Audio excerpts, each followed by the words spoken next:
Hello అండి. కళ్యాణం పూర్తిగా చూడండి. మీకెవరికైనా సంతానం వివాహం లేట్ అవుతుందన్నవారు ఇలా వీడియో రూపేణ చూసినా మీకు మేలు జరుగుతుంది.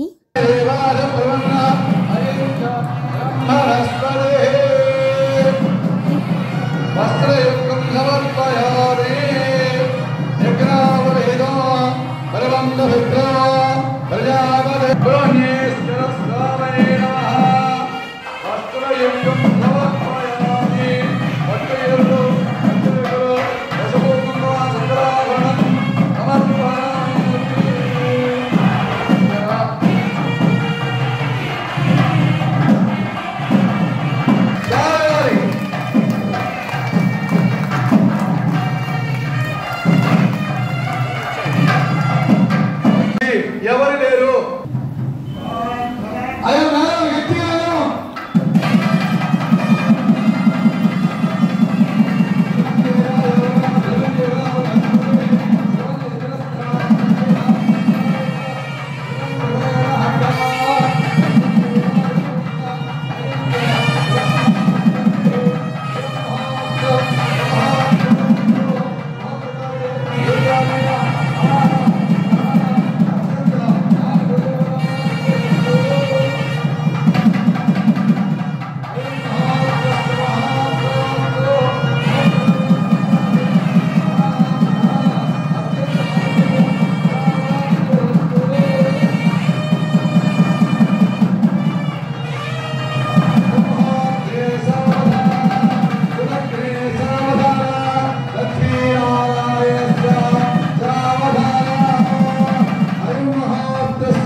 ఎప్పుడు శరణ కోరుతూ ఉండాలి.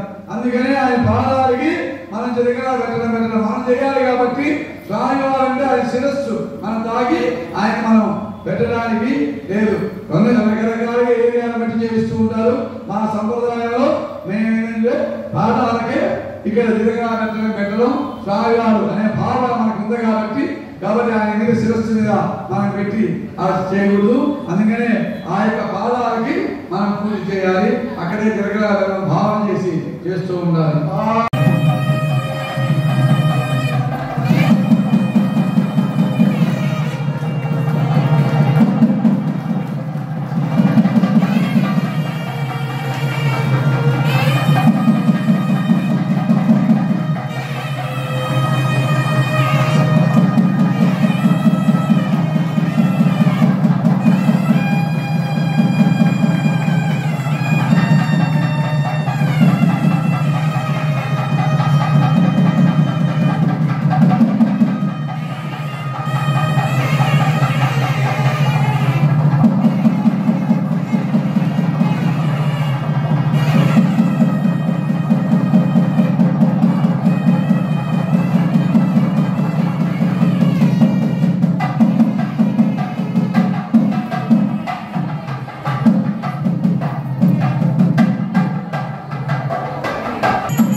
నమస్కారం చేయండి.